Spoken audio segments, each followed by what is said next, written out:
शुरू करेंगे। योग सूत्र का अभ्यास शुरू करने जा रहे हैं।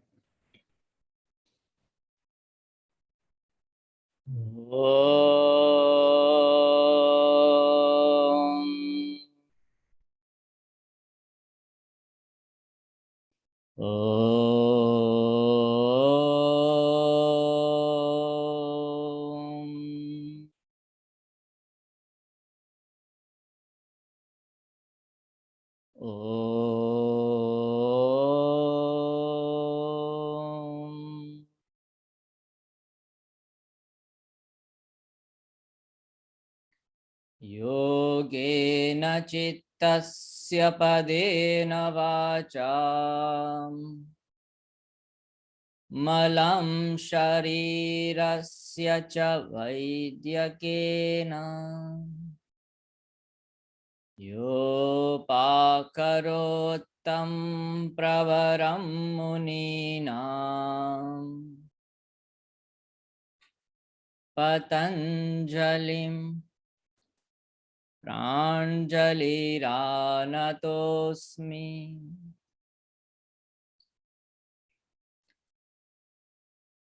ॐ शान्तिः शान्तिः शान्तिः। ओम ओम।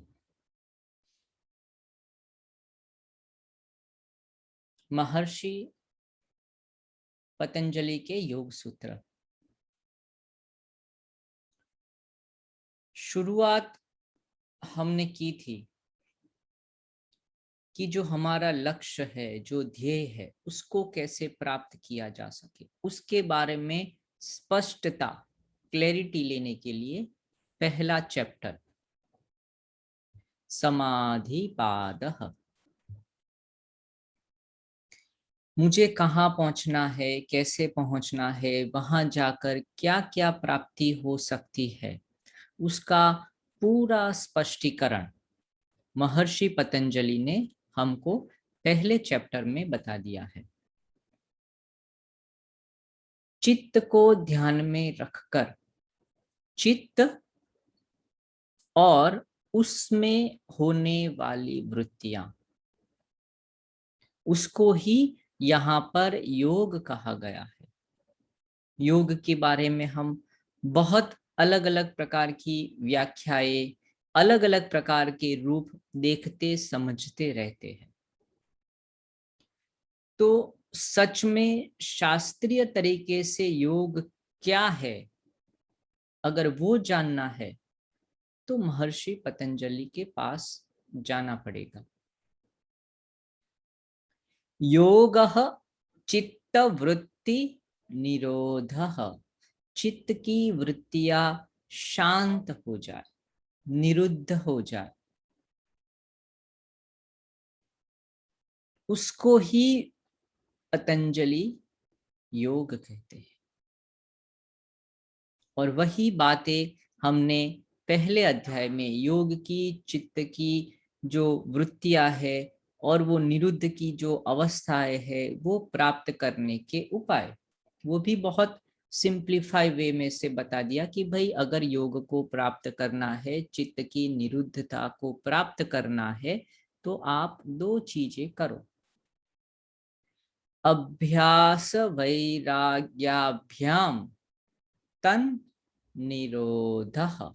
तत् निरोधः, उसका निरोध हो जाता है। निरोधः भवति। कस्य निरोधः भवति? चित्त की वृत्तियों का निरुद्ध हो जाती है। तो योग क्या हो गया? चित्त की वृत्तियों का निरोध अभ्यास और वैराग्य के द्वारा। अगर ये दो चीज हमारे पास हो तो धीरे धीरे धीरे हम योग के द्वार में प्रविष्ट हो जाते हैं और योग को साध लेते हैं। बस अभ्यास करना है, प्रयत्न करना है और वैराग्य रखना है, कर्म करना है, फल की आसक्ति को छोड़ देना है। वही तो गीता का सार है। कर्मण्येवाधिकारस्ते मा फलेषु कदाचन। तो कर्म कल, पर कर्म के फल की आसक्ति या कर्म फल का अधिकारी नहीं होना है। तो बस अभ्यास करना है, जो भी अभ्यास हम कर रहे हैं, आसन कर रहे हैं, प्राणायाम कर रहे हैं, जप कर रहे हैं, कोई भी साधना कर रहे हैं, उसके फल की आसक्ति को छोड़ देना वो वैराग्य है, और प्रयत्न करते रहना वो अभ्यास है। उससे आपका योग सिद्ध हो जाएगा। और सिद्धि होने के बाद क्या क्या प्राप्ति होती है वो भी हमको बता दिया है महर्षि पतंजलि ने, कि योग की सिद्धि, जो समाधि की अवस्था जिसको कहते हैं, वो अलग अलग अलग जो समाधि की अवस्थाएं हैं, वितर्क, विचार, आनंद और अस्मिता, और उससे चित्त की स्थिति क्या हो जाती है, प्रज्ञा कैसी बन जाती है, रित को धारण करने वाली, अध्यात्म का प्रसाद देने वाली, सारे कर्माशय को नाश करने वाली प्रज्ञा। तो वैसे हमने पूरा अच्छे तरह से जो 51 सूत्र जो है उसको समझने का प्रयत्न किया। आज हम शुरू करने जा रहे हैं साधन पाद, दूसरा जो चैप्टर जो है, कि हमको पता तो चल गया चित्त की वृत्तियों का निरोध करना है, तो वो एक प्रकार की साधना जिसमें जो लग गए, उसके लिए ये दूसरा चैप्टर नहीं है।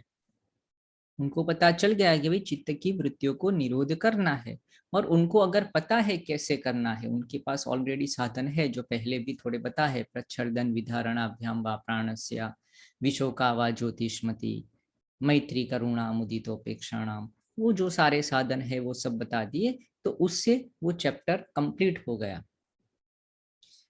पर कई साधक ऐसे होते हैं जिनको और थोड़ी डिटेल में, थोड़े और अच्छी तरह से समझाने की जरूरत होती है। तो ऐसे साधक जब रुक जाते हैं, ऐसे शिष्य जब रुक जाते हैं, उनके लिए अभी एक सेकंड दूसरे तरह की साधन पद्धति, दूसरे तरीके से वही चीज बताने का प्रयत्न है।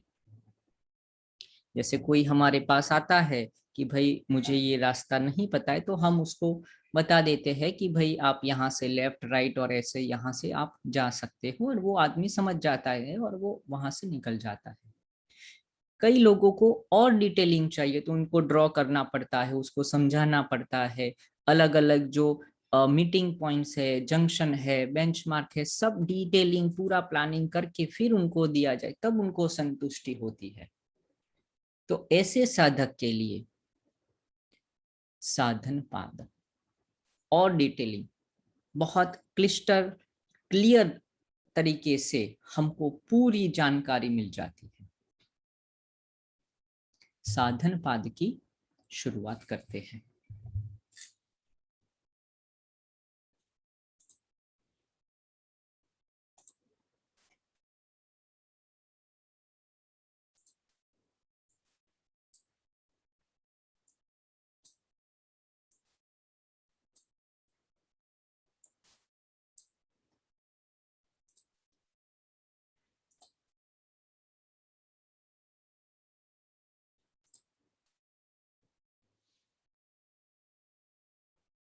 अथ द्वितीयोऽध्यायः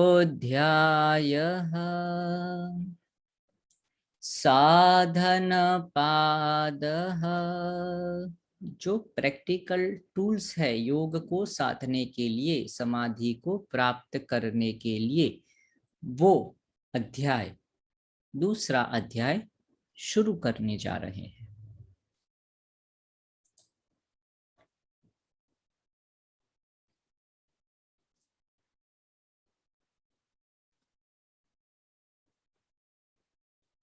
तपः स्वाध्यायेश्वर प्रणिधानानि क्रियायोगः।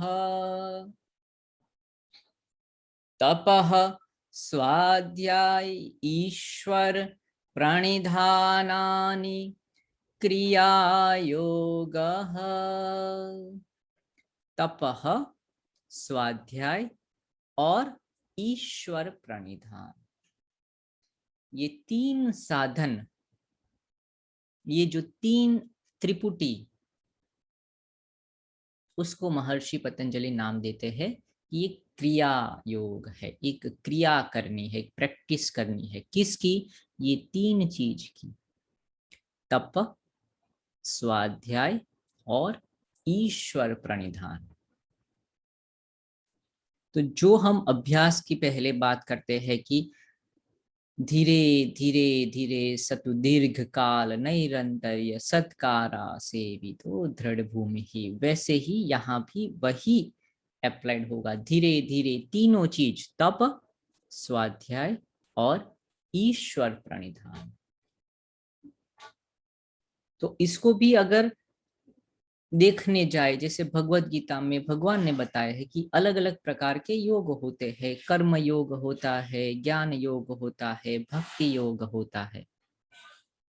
तो यहाँ जो तप है वो ज्यादा कर्म की प्रधानता है। जो तप करते हैं, शरीर को मन को तपाते हैं, कर्म करते रहते हैं, पसीना बहाते रहते हैं, उससे जो शुद्धिकरण होती है वो जरूरत होती है समाधि में प्रविष्ट होने के लिए, योग के द्वार में प्रविष्ट होने के लिए। तो क्रिया योग जिसको कहते हैं, उसका पहला चरण यह है, हमको करना है, तप करना है। फिर दूसरा जो चरण है स्वाध्याय ज्ञान योग। पहले जो कर्म योग है, अभी यहाँ ज्ञान योग की बात करते हैं कि ज्ञान योग करना है, स्व का अध्ययन करना है। जो जो हमारे शास्त्र है, जो जो हमारा जो रूटीन है, सुबह से शाम सुबह से शाम, उसको धीरे धीरे धीरे, क्या वो शास्त्र के सम्मत है कि नहीं। तो इस तरफ शास्त्र है, इस तरफ हमारा जीवन है। तो रात को सोने से पहले पूरा जीवन का, पूरे दिन का निवेदन हम ले ले, स्व का अध्ययन कर दे।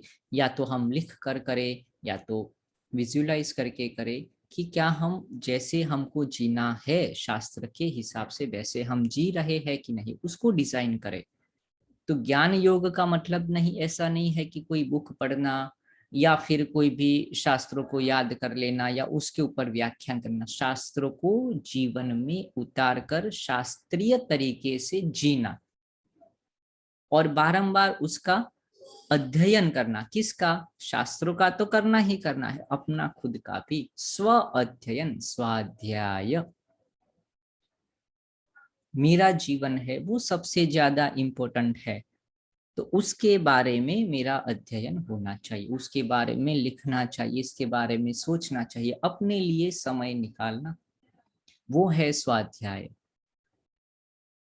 और उसको शास्त्रीय ग्रंथ का इसलिए परिचय लेना है कि उसके हिसाब से मैं जी पाऊं। और तीसरा चरण है ईश्वर को समर्पित हो जाना, भक्ति योग। ये जो भी मैंने तप किया है, जो भी मैंने ज्ञान योग से, जो भी इंटेलेक्ट से, जो भी मैंने अर्चन किया है, सबको अभी समर्पित कर देना है, त्याग कर देना है, ईश्वर को समर्पित हो जाना है। ये मेरा कुछ नहीं है, इदम न मम, ये मेरा कुछ नहीं है, सब कुछ तेरा ही है। तेरे ही सात्विक गुण से, अच्छे प्रभाव से ये सब मैं कर पाया हूं।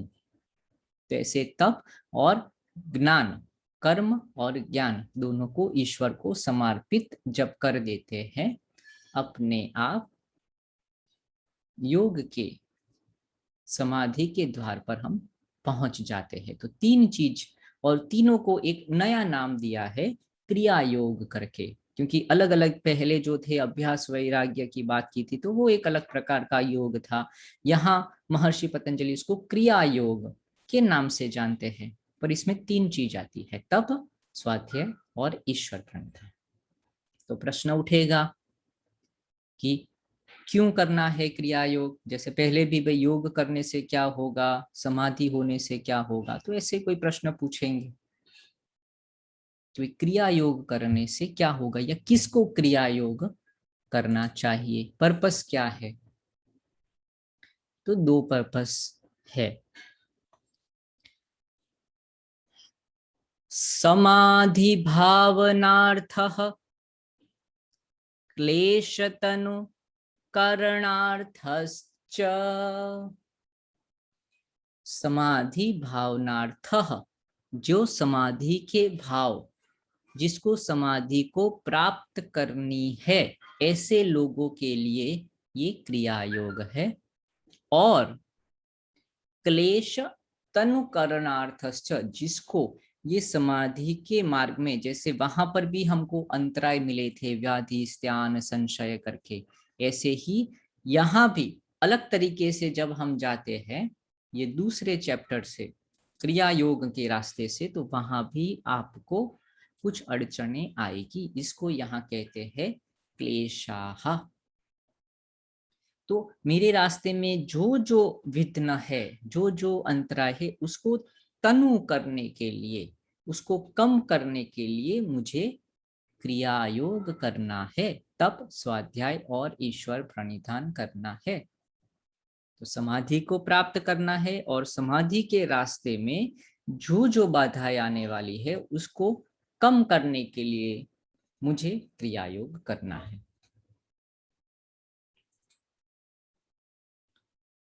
तो फिर प्रश्न होगा कि भाई जो क्लेश है, जो तनु है, उसको तनु करना है, तो फिर क्लेश क्या है? जैसे वहां पहले चैप्टर में हमको कहा था कि भाई अलग अलग वृत्तियां है और उसको हमको कम करना है, तो यहाँ कहते हैं क्लेश है। तो फिर से वही प्रश्न होगा शिष्य के मन में कि भाई आप जो क्लेश के बारे में बात करते हो वो क्लेश क्या है? तो फिर महर्षि बताते हैं कि 5 प्रकार के क्लेश है। पंच क्लेशाः, अविद्या अस्मिता राग द्वेष अभिनिवेशाः। पंच क्लेशाः, अविद्या अस्मिता राग द्वेष और अभिनिवेश। अविद्या, अस्मिता, राग, द्वेष और अभिनिवेश, ये 5 प्रकार के जो क्लेश है वो हर मनुष्य, हर जीवित व्यक्ति में इनबिल्ट होते ही होते हैं। और वही क्या होते हैं? हमारे समाधि के रास्ते में विघ्न उपस्थित करते हैं, अंतराय करते हैं। अविद्या, अस्मिता, राग, द्वेष और अभिनिवेश, ये हमारे दुश्मन है। ये हमको अपने स्वभाव में स्थिर होने से रोकते हैं, हमारे चित्त को शांत नहीं होने देते हैं। जब सरोवर का पानी शांत हो जाता है, अपने आप चंद्रमा का प्रकाश प्रतिबिंब मिलता है, वैसे ही चित्त का सरोवर शांत हो जाता है तो अपने आप अपने स्वरूप का ज्ञान हो जाता है। तदा द्रष्टुः स्वरूपे अवस्थानम।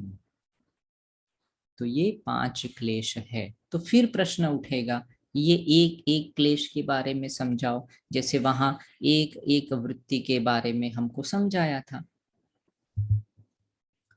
तो अविद्या वो क्या है?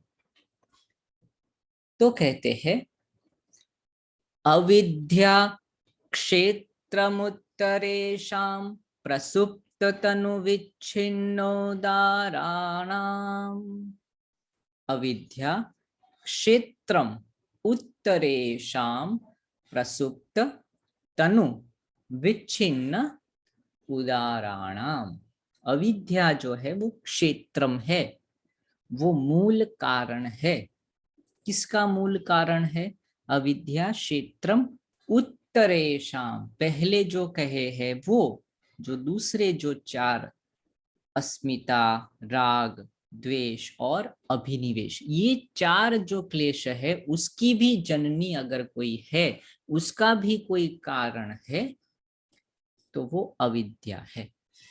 अविद्या क्षेत्रम उत्तरेषाम, और उसके 4 अलग अलग प्रकार है।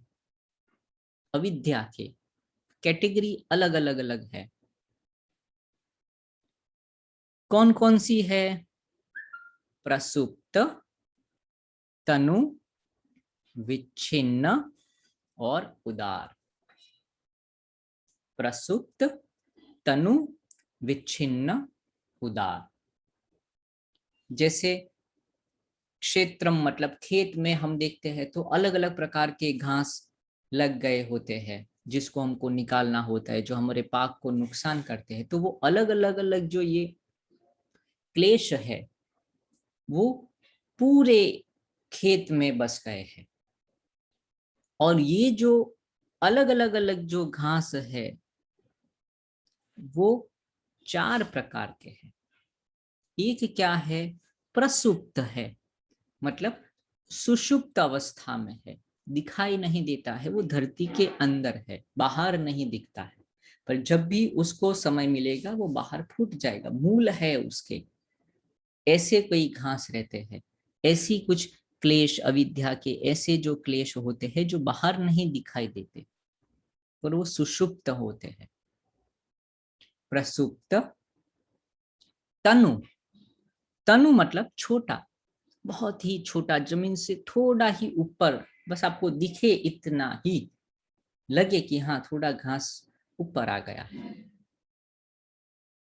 तनु बहुत छोटे छोटे छोटे अविद्या के कण हमारे चित्त की भूमि के ऊपर लगे हुए होते हैं, पर ज्यादा हमको अवरुद्ध नहीं करते, हमको आने जाने में हमको कोई प्रॉब्लम नहीं करते हैं, हम अपने रास्ते में चल सकते हैं।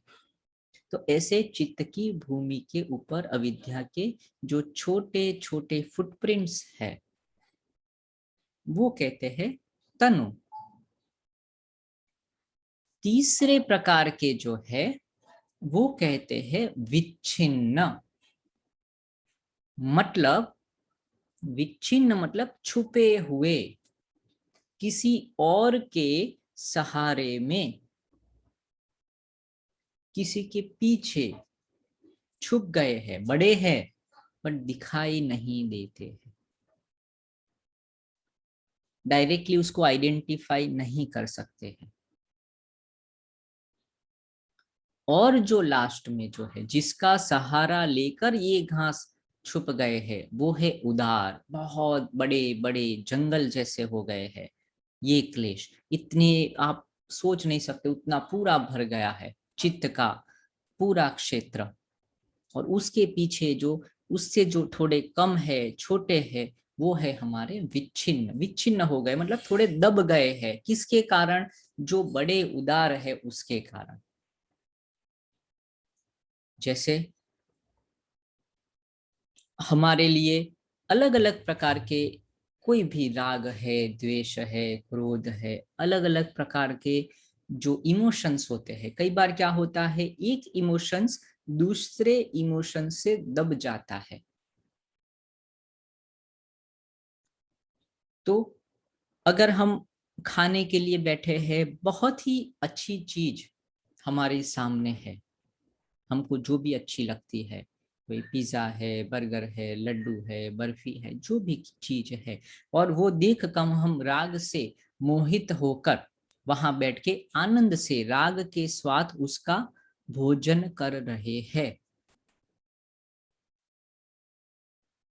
और वही अगर जो चीज राग की जो चीज है जो हमारे मन में है, वो खाने के बारे में जब ऐसी चीज आती है, बाहर आ जाती है, उसी क्षण कोई हमारे ऊपर पानी गिरा देता है, कोई ऐसी चीज गिरा देता है, हमको द्वेष आ जाता है, उसके बारे में क्रोध आ जाता है। तो क्रोध की जो ज्वाला है वो धीरे धीरे धीरे बढ़ने लगती है उस आदमी के प्रति, या जो भी घटना घटित हुई है उसके प्रति। तो एक क्षण में एक ही क्लेश भाव समृद्ध चित्त के समुंदर पर प्रभावी होता है। तो पहले जो राग से पूरा चित्त आच्छादित हो गया था, वो क्या हो जाता है, धीरे धीरे धीरे राग कम हो जाता है खाने के बारे में, और क्रोध से, द्वेष से पूरा चित्त का पूरा शरीर क्रोध से लाल आंखें लाल हो जाती, क्रोध से तिल मिलाने लगते हैं। तो जैसे ही क्रोध आया, जैसे ही द्वेष आया, राग जो है वो दब गया, वो हो गया विच्छिन्न हो गया। जो पहले उदार था, राग ही राग था, उदार था, वो एक घटना बन के वो विच्छिन्न हो गया और द्वेष के संस्कार वो उदार हो गए। तो अभी जो खाने में जो राग था, जो आनंद से हम खा रहे थे, अभी वो मूड चला गया, जल्दी जल्दी से खा के रख देंगे, कब उसको पकड़ू, कब मैं कुछ बोल दूं, क्योंकि अभी द्वेष वो उदार है। ऐसे पूरे जीवन में 4 प्रकार के क्लेश और उसके 4 अलग अलग अलग ये उसकी जो कैटेगरीज है, उससे चित्त भरा हुआ होता है। अविद्या तो है ही है, अविद्या तो सबका मूल है। अविद्या क्षेत्रम उत्तरेशम, वो 4 जो उसके बेटे हैं, बेटियां है, राग, द्वेष, अस्मिता, अभिनिवेश, इसमें। और ये सबका जो जननी है, उसका जो मूल कारण है वो अविद्या है। अविद्या क्षेत्रम उत्तरेशम, आगे जो 4 जो बच्चे हैं उसके जनक अविद्या है, उसकी माता अविद्या है। और ये 4 बेटे भी अंदर अंदर ऐसे 4 प्रकार के रहते हैं। कोई छोटा होता है, कोई मध्यम होता है, कोई बड़ा होता है और कोई सबसे बड़ा होता है। कोई दिखता नहीं है, कोई थोड़ा दिखता है, कोई किसी के पीछे छुप कर बिठा हुआ होता है, पर चारों बच्चे तो है ही है। तो ऐसे 4 प्रकार के क्लेश और उसके कारण अविद्या। तो अविद्या क्या है? जो सब चारों प्रकार के जो क्लेश है उसका कारण है, तो वो बताते हैं। अनित्या सुचि दुखानात्मसु नित्य सुचि सुखात्मख्यातिर अविद्या। अविद्या क्या है? अनित्य सुचि दुख अनात्मासु। अनित्य में नित्य देखना, सूची में शुद्धता में, असुचि में सूची देखना, दुख में सुख देखना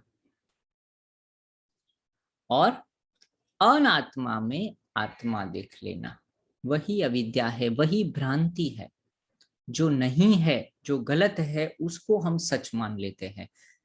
तो अनित्य, जो अनित्य है, जो हमेशा रहता नहीं है, जैसे हमारा शरीर है, मन है, प्राण है, हमारे आसपास के घर, हमारे स्वजन है, जो भी है, सब कुछ अनित्य है, हमको भी पता है, पर हम मानने को तैयार नहीं है। ये भी एक दिन चले जाने वाले हैं।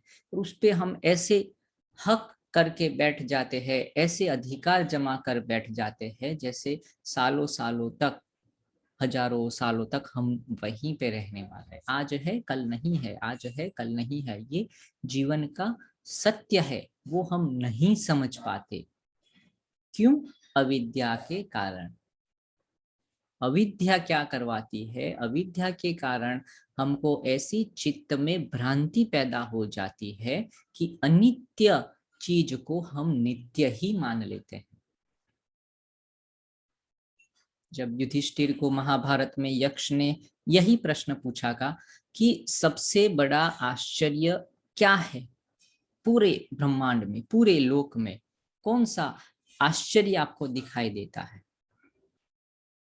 तो वही जवाब मिला कि उनको पता है कि भाई मेरा भी मृत्यु होने वाला है, मैं भी नित्य नहीं हूं। तो भी ऐसे जीते रहते हैं जैसे सालों सालों, जन्मों जन्म तक वो जीने वाले हैं। ऐसे व्यवहार करते हैं, हमको लगेगा अरे अभी 2 साल का, 5 साल का, 10 साल का तो मेहमान है। और व्यवहार देखिए जैसे जन्मों जन्मों से यहीं रहने वाला है, जन्मों जन्मों से वो उसकी ही जगह है। इतने लोग आए वो जमीन पर, प्रभाव पहले भी आए, वो चल बसे, दूसरे आए, जमीन वहीं के वहीं, स्थिति वहीं के वहीं, अधिकार करने वाला नहीं रहता है। वो समझते हुए भी न समझना, दुनिया का सबसे बड़ा आश्चर्य है। और वो होता है किसके कारण? अविद्या के कारण। क्योंकि अनित्य में हमको नित्य दिखा देता है, ऐसी भ्रांति करवा देती है। असूचि में सूची देखना, जो सुंदर नहीं है, कद्रूप है, गंदगी से भरा हुआ है, उसको सुंदर मान लेना और उसके प्रति राग रखना। जैसे हमारा शरीर है, हमको पता है हमारे शरीर के अंदर कितने विकार है, कितने प्रकार के रोग आते रहते हैं। मल मूत्र कफ पित्त वायु सारे मज्जा से भरा हुआ इतना कद्रूपा हमारा शरीर है। ये जो सुंदरता कहते हैं 2-3 इंच अगर ये स्किन है वहां तक, अगर स्किन को अगर निकाल दे तो इतना कुरूप है हमारा शरीर। उसमें हम तो सुंदरता दिखाई देती है, किसके कारण? अविद्या के कारण। असूची में सूची देख लेना। दुख के अंदर सुख देखना, पूरा संसार दुख से भरा हुआ है। जहां जहां हम जाएंगे वहां दुख ही मिलने वाला है, क्योंकि संसार दुख की उत्पत्ति है। दुख देने के लिए ही संसार का निर्माण हुआ है, क्योंकि वैराग्य की प्राप्ति हो पाए। वो आगे आएगी बात। तो जहां जहां हम जाते हैं, जो जो चीजें हैं वो अंतिम तो हमको दुख ही देती है, या सुख दुख का मिश्रण ही मिलता है। तो वो बारंबार वो चीज से कुछ अच्छा खाते हैं, कुछ अच्छा करते हैं, बाद में उसकी जो साइड इफेक्ट है वो हमको दुख देती ही देती है। वो जानते हुए भी उसमें हमको सुख की अनुभूति हो जाना, अविद्या के कारण। और अनात्मा, ये पूरी प्रकृति पूरा संसार आत्मा नहीं है, जड़ है, चेतन नहीं है। सिर्फ दृष्टा वो चेतन है, दृश्य चेतन नहीं है। पूरे संसार में, पूरे प्रकृति में हमको आत्मा, चेतना, कॉन्शियसनेस दिखाई देना, तो वो भी एक भ्रांति है, और वो भी है अविद्या के कारण। तो अनित्या शुचि दुखानात्मसु नित्य शुचि दुखात्म ख्याति है। ख्याते है, ख्याति मतलब ऐसा दर्शन हो जाना, ऐसी बुद्धि हो जाना, ऐसा अनुभव हो जाना। वही अनुभव को, वही भ्रांति को महर्षि पतंजलि नाम देते हैं अविद्या। तो ये सब हो रहा है अविद्या के कारण, और यही अविद्या दूसरे जो 4 क्लेश है उसकी जननी है। तो उसके बारे में अभी बताते हैं। अविद्या अस्मिता। तो अस्मिता क्या है? दृग दर्शन शक्त्योः एकात्मतेव अस्मिता। दृग दर्शन शक्त्यो एकात्मतेवास्मिता।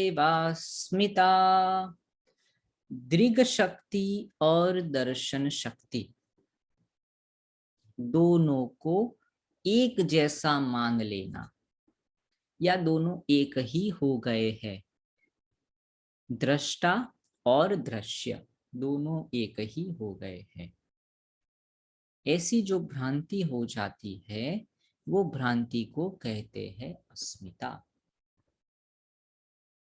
तो पुरुष और प्रकृति, दृष्टा और दृश्य दोनों एक जैसे लगना, एक नहीं होते हुए भी, जैसे दूध में पानी मिल जाता है तो दोनों एक ही लगते हैं, वैसे ही प्रकृति और पुरुष, दृष्टा और दृश्य एक साथ मिल जाते हैं तो हम उसको अलग नहीं समझ पाते, एक ही समझ लेते हैं। और वो न समझने को, या दोनों को एक ही समझना, वो अंडरस्टैंडिंग को अस्मिता कहते हैं। अस्मिता उसका कारण है।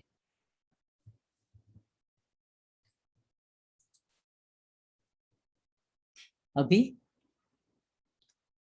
अविद्या, अस्मिता, राग, द्वेष, अभिनिवेश। तो राग क्या है? सुखानुशयी रागः, सुखानुशयी रागः। सुख के पीछे पीछे पीछे जो भाव है, जो मुझे अच्छा लग रहा है, आनंद आ रहा है, सुख मिल रहा है, शांति मिल रहा है, तो ऐसी चीजें मुझे और करनी है, ऐसी चीजें मुझे और करनी है। ऐसी जो वृत्तियां, ऐसी जो टेंडेंसी पैदा हो जाती है, वही टेंडेंसी को कहते हैं राग।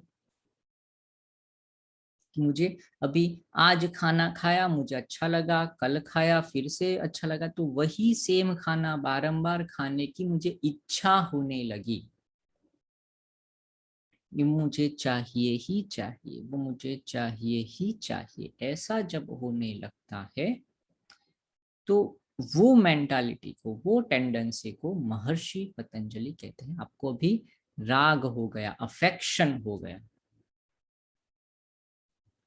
और उससे उल्टा, कोई चीज खाने से आपको दुख मिल रहा है, आनंद नहीं मिल रहा है, घृणा हो रही है, क्रोध आ रहा है, दुखानुशयी द्वेषः, जो मुझे दुख दे रहा है उससे दूर रहने की मेरी इच्छा। ये आदमी है और मुझे ये करता है, उससे मुझे अभी फिर से नहीं मिलना है, द्वेष रखना, उससे बातचीत, ये जगह है, ऐसा वातावरण है, मैं वहां नहीं रह सकता क्योंकि मुझे एक बार दो बार वहां दुख मिला है और दुख मुझे नहीं चाहिए।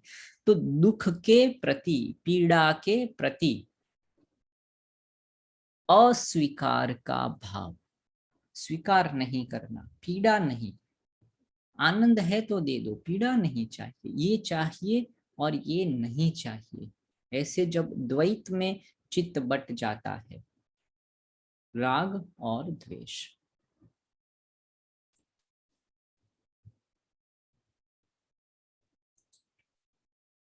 और आता है अभिनिवेश, स्वरसवाही विदुषोऽपि तथारूढ़ो अभिनिवेशः। स्वरसवाही, इतने सालों से, जन्मों जन्मों से अपने आप चलने वाला प्रवाह, जो विदुषः अपि, जो ज्ञानी पुरुषों में भी रहता है, किसी के प्रति अटैचमेंट, क्लिंगीनेस, पकड़ कर रखना, मोह हो जाना, अभिनिवेश, अपने शरीर को, अपनी आइडेंटिटी को, अपने नाम को पकड़ कर रखना, और अगर वो छूट रहा है तो एक डर की अनुभूति हो जाना कि कुछ छूट रहा है, कुछ मेरे से जा रहा है।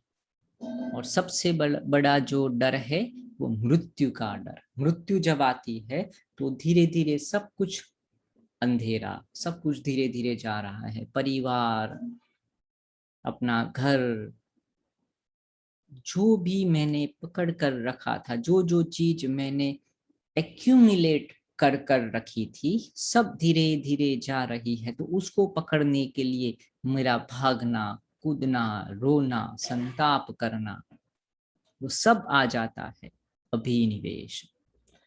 वो बाहरी वैभव हो या मान सम्मान का वैभव हो, कोई भी हो, पर वो जब छूटने लगता है तो वो हम सहन नहीं कर सकते, उसके पीछे भागते, उसको और जोर से पकड़ते हैं, छूटना नहीं चाहिए। तो जो अटैचमेंट है, मोह है, और सबसे बड़ा मोह अपने शरीर के प्रति, मन के प्रति, वो जब छूटने लगता है, उसका जो डर है वो है अभिनिवेश।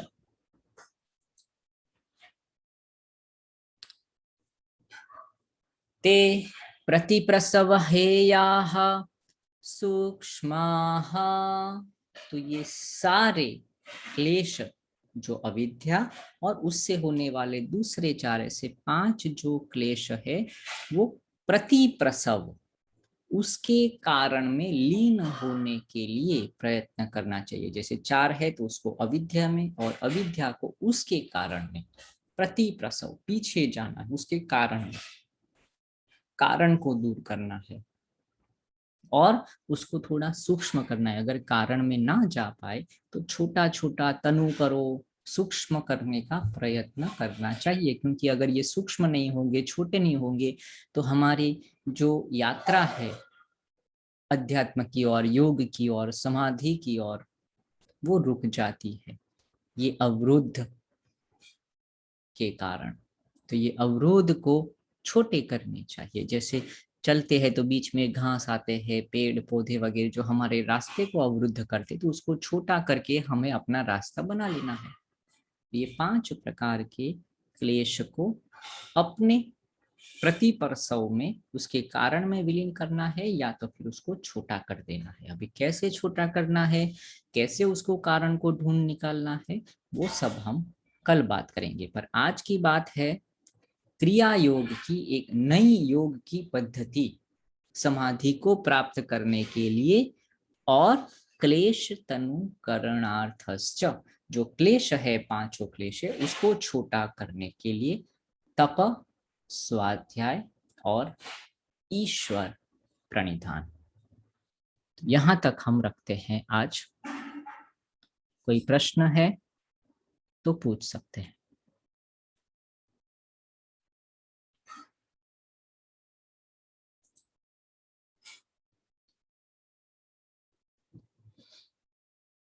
हाँ जी, बोलिए जी।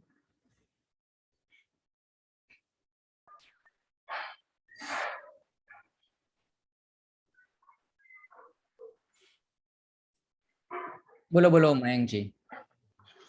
હા સર, એટલે પ્રશ્ન એક જ છે, આપણે આમાં જે સૂક્ષ્મ અંતર જાણવું હતું કે રાગ અને અભિનિવેશ આમ ઉપર ઉપરથી જોઈએ તો સરખા જેવા લાગે છે, પણ એમાં સૂક્ષ્મ એક અંતર છે, પણ એ ખ્યાલ નથી આવતો શું છે। હા, બે અલગ આપ્યું છે એટલે કંઈક તો હશે જ। હા, જો રાગની ડેફિનેશન શું છે? સુખાનુશયી રાગ, जो मुझे सुख की अनुभूति करवाती है वो।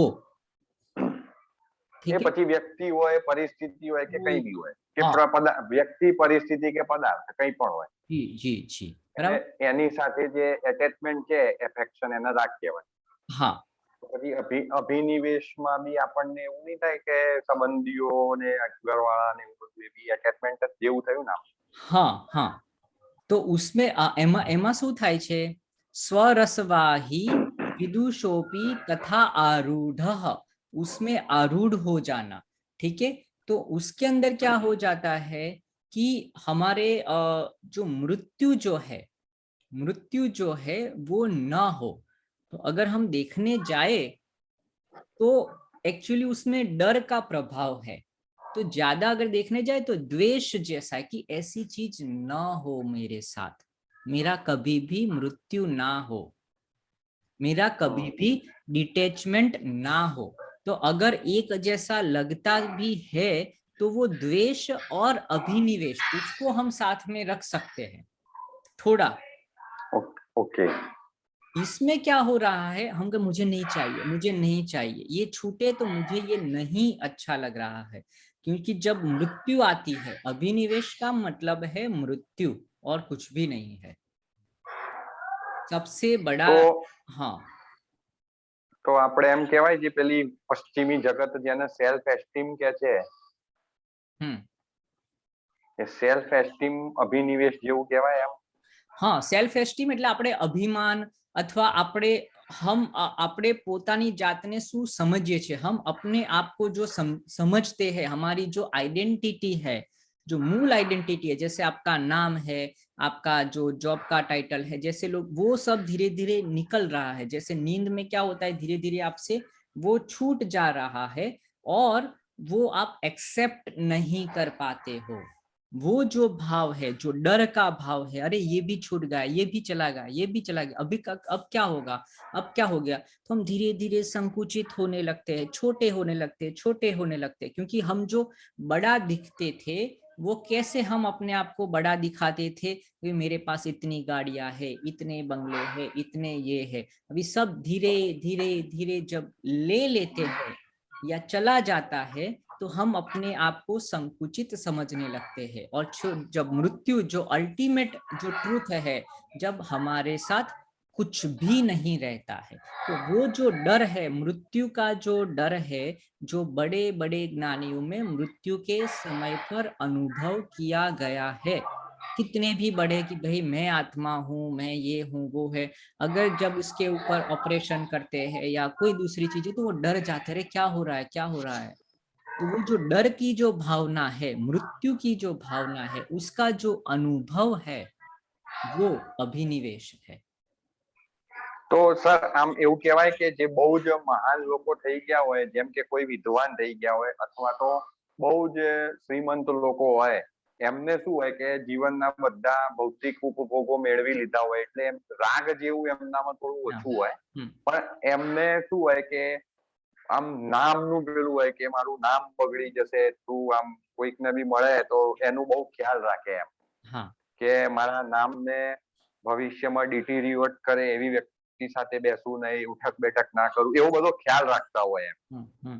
તો એ એક પ્રકારનું અભિનિવેશની ગ્રંથિ કહેવાય ને એમ, કે કીર્તિનો મોહ હોય એમ, અથવા તો કોઈકને એવું હોય કે ભાઈ કોઈ વિદ્વાન થઈ ગયો હોય તો એને એવું હોય, અથવા તો કોઈ મહાન માણસ થઈ ગયો હોય તો એને એવું હોય કે ભાઈ હું ઇતિહાસમાં ખરાબ રીતના ના પ્રોજેક્ટ થઈ જવું એમ, એનું બહુ સતત ધ્યાન રાખતા હોય એમ. બરાબર બરાબર બરાબર, તો એને અભિનિવેશની કેટેગરીમાં રાખી શકાય એમ. જી જી જી જી જી, બસ એ જ વસ્તુ છે જે આપણે અભિમાન કહીએ છીએ, આપણે જે આપણી જે કીર્તિ છે એ હંમેશા એવી રહેશે, કોઈક મારી ઉપર એ અપકીર્તિનો છાંટો કોઈ નહીં લગાડી જાય ને, એવો હંમેશા સૂક્ષ્મ ડર મારા મનમાં હંમેશા રહે છે.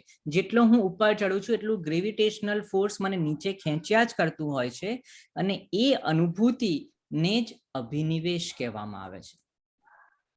એટલે ઘણીવાર કેવું થાય કે કઈક કોઈક જગ્યાએ રોડ ઉપર કોઈક સરસ વસ્તુ મળતી હોય, પણ બહુ જ શ્રીમંત માણસ હોય ને, એ જે તે સમયે એને ભોગવી ચૂક્યો હોય કે ભાઈ આના સમોસા સરસ આવે છે, એને રાગ બી હોય, પણ ઘણીવાર કેવું થાય કે એની સ્ટેટસના કારણે એ છે ને ધ્યાન રાખે કે ભાઈ અહીં કોઈક જોશે તો કે આટલો બધો કરોડપતિ માણસ ફૂટપાથ ઉપર શું ખાય છે એમ.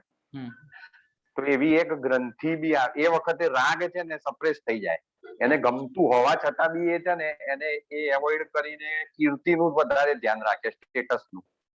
જી જી તો એ એકબીજા ઉપર આમ પેલું કરે, ચડિયાતા સાબિત થાય, એવું થાય ને એમાં. જી જી જી, બરાબર બરાબર. और प्रश्न है किसी को? देखो, हाँ जी बोलिए धनंजय जी। सर मुझे कहना था कि जैसे ये महान योगी है और हम सामान्य इंसान, तो हम सामान्य इंसान समाधि तक जाने के लिए ये सारी चीजों से गुजरना पड़ेगा, और ये जो महान संत है, विभूति है, जिन्होंने समाधि वगैरह ली है, तो ये भी यही रास्ते से गुजरते हैं, ऐसा कह सकते क्या हम?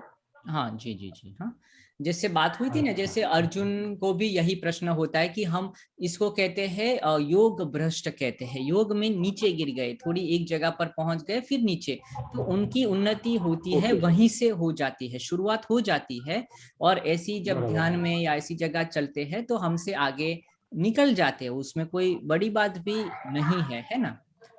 पर वो ऐसी कंडीशन सिचुएशन जब मिलेगी तब। अच्छा अच्छा क्योंकि हमारे यहाँ ना गुरुजी समाधि के 2 मंदिर है, एक तो ज्ञानेश्वर महाराज जी का है 20 किलोमीटर, और दूसरा है मोरिया गोसावी समाधि मंदिर। हाँ। तो ये दोनों संतों ने सजीवन समाधि ली है। हाँ। तो हम सारे शिष्य या फिर हमारे गुरुजी हम वही दर्शन करने के लिए जाते, तो वो अनुभूति लेते, वहां जाने के बाद कुछ वाइब्रेशन होते, कुछ आत्मीयता बढ़ती है, इसलिए मैंने पूछा। हाँ नहीं देखो, समाधि जीवंत ही ली जा सकती है। अगर जीवंत हम साक्षात्कार नहीं करते तो उसको समाधि कहते ही नहीं। मृत्यु हो गया उसको कभी भी हम समाधि नहीं कहते हैं। आप जब जगे हुए हो, आपकी चेतना जगी हुई है, और जीवंत चेतना से जब आप उससे अलग होकर देख सकते हो अपने आप को, शरीर को छोड़ देते हो और आप वहां अलग हो, तो ही हो सकता है। तो मृत्यु के क्षण से पहले ही ली जा सकती है, जीवंत ही ली जा सकती है। और जितना जल्दी ले सकते हैं उतना अच्छा है। मृत्यु तक करे तो क्या हो जाता है, शरीर मन क्षीण होने के कारण ज्यादा चिपक जाता है, तो वो चिपका हुआ शरीर मन को निकालना और मुश्किल है। तो जितनी छोटी उम्र में सिद्धि से हम उसको अलग कर पाए और समाधि में पहुंच जाए तो वो अच्छी बात है। और वो समाधि के जो संस्कार है वो वहां पर रहते ही, जमीन में, हवा में, कण कण में वो अनुभूति रहती है। ऐसे अलग अलग जगह पर हम जाके, हाँ, उसकी ग्लिम्स मिलती है। थोड़ी देर आप आंख बंद करते अपने आप मन शांत हो जाता है, क्योंकि वो चित्त जो है वो यूनिवर्स में मिल गया है। जो इंडिविजुअल चित्त था, जो छोटी जो हमारी बूंद थी, वो सागर से मिल गई है। तो वो अनुभूति लेने के लिए जाना ही चाहिए, इंस्पिरेशन लेने के लिए, अनुभूति के लिए। पर करना तो हमको ही पड़ेगा, वो भी है, चलना तो हम, इंस्पिरेशन ले लो। हाँ, इंस्पिरेशन ले सकते हैं। Thank you. और प्रश्न है किसी को? हाँ, तो थोड़ा ध्यान कर लेते हैं, 8 मिनट।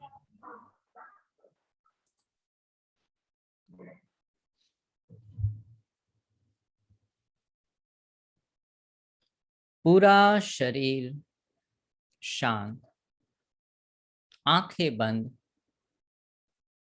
आंखें बंद करके थोड़ी देर शांत बैठना है, शांत बैठना है। मेरा पूरा शरीर शांत हो गया, शिथिल हो गया, रिलैक्स हो गया। पूरा शरीर, पूरा शरीर, पूरा शरीर शांत, शांत, शांत। मेरा पूरा शरीर शांत हो गया, शिथिल हो गया, रिलैक्स हो गया। शरीर के साथ सांसें, सांसें भी शांत। मेरी सांसें शांत हो रही है, शिथिल हो रही है, शिथिल हो रही। शरीर, सांसें, मन में चल रहे विचार भी शांत हो गए, शांत हो गए, शांत हो गए। शरीर, प्राण, मन सब शांत हो गए, विलीन हो गए। शांति, शांति और शांति। समाधि की उच्चतम अवस्था चित्त की निरुद्ध अवस्था है।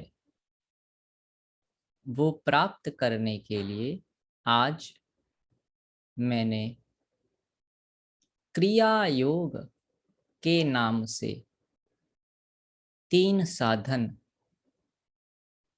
की समझ प्राप्त की। तपः, स्वाध्याय और ईश्वर प्रणिधान, 3 साधन, कर्म योग, ज्ञान योग और भक्ति योग। ये 3 योग से मैं समाधि की अवस्था प्राप्त कर सकता हूँ, ये ज्ञान प्राप्त हो गया।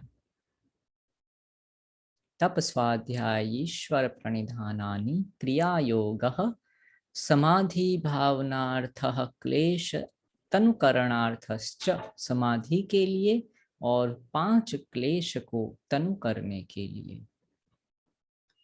अविद्या, अस्मिता, राग, द्वेष और अभिनिवेश,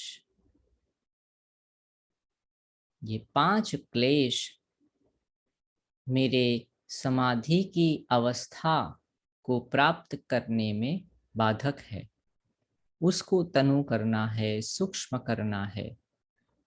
ते प्रतिप्रसव हेयाः सूक्ष्माः। अविद्या है वो दूसरे 4 क्लेश की जननी है, उसका कारण है अविद्या। क्षेत्रम उत्तरेषां प्रसुप्त तनु विच्छिन्न उदाराणाम। ये कौन कौन से क्लेश है? तो कहते हैं अस्मिता, राग, द्वेष और अभिनिवेश। अस्मिता, राग, द्वेष और अभिनिवेश मेरे आध्यात्मिक जीवन के बाधक है। उसको मुझे धीरे धीरे धीरे कम करना है, तनु करना है, सूक्ष्म करना है और साधना में आगे बढ़ना है। राग और द्वेष ये अच्छा है और वो बुरा है। ये जो मेरी टेंडेंसी है, ये जो मेंटालिटी है, वही सुख और दुख के द्वंद्व पैदा करती है और वही सबसे बड़े 2 मुख्य कारण है मेरे आध्यात्मिक जीवन के बाधक है। उसको दूर करने के लिए आज से ही मैं संकल्प करता हूँ, धीरे धीरे जितना प्रयत्न हो उसको समझने का, अनुभव करने का, कहाँ कहाँ मेरा राग उत्पन्न होता है, कहाँ कहाँ मेरा द्वेष उत्पन्न होता है। सिर्फ देखना है, विरोध नहीं करना है। समझने के लिए कौन सी चीजें, कौन कौन से व्यक्तित्व, कौन कौन सी घटनाएं मेरे में राग के संस्कार पैदा करते हैं और कौन कौन सी घटनाएं, व्यक्तित्व मेरे में द्वेष के संस्कार पैदा करती। ये राग और द्वेष सबसे बड़े दुश्मन है, उसको मुझे तनु करना है, सूक्ष्म करना है। वही मेरी साधना आज से ही प्रारंभ हो गई है। कोई चीज को देख के मन में लालसा जागे को अपने आप को रोकना है, ये कहीं मैं राग तो नहीं कर रहा। कोई चीज को देखकर, कोई घटना के बारे में, कोई व्यक्ति के बारे में क्रोध उत्पन्न हो रहा है, पीड़ा उत्पन्न हो रही है, तो देखना है ये मेरे द्वेष के संस्कार तो नहीं है। अपने आप देखने से, उसके प्रति अवेयर होने से अपने आप राग और द्वेष के संस्कार सूक्ष्म हो जाते हैं, निर्मूल हो जाते हैं। वही मेरी साधना है, राग और द्वेष को कम करना। शांति पाठ करेंगे।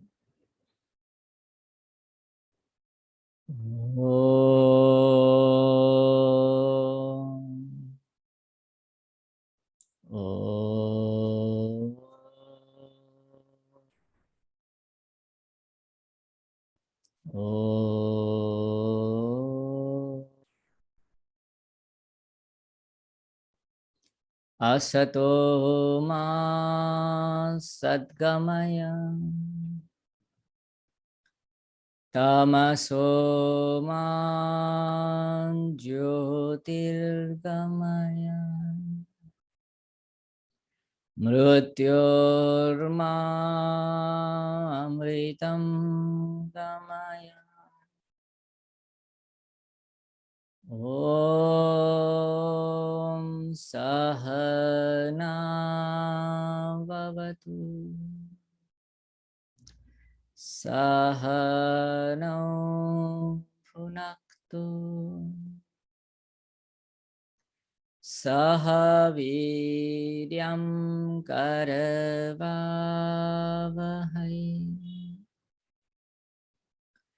तेजस्विनावधीतमस्तु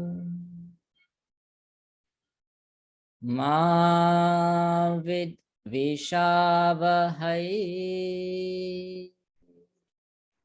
ओम शांति शांति शांति।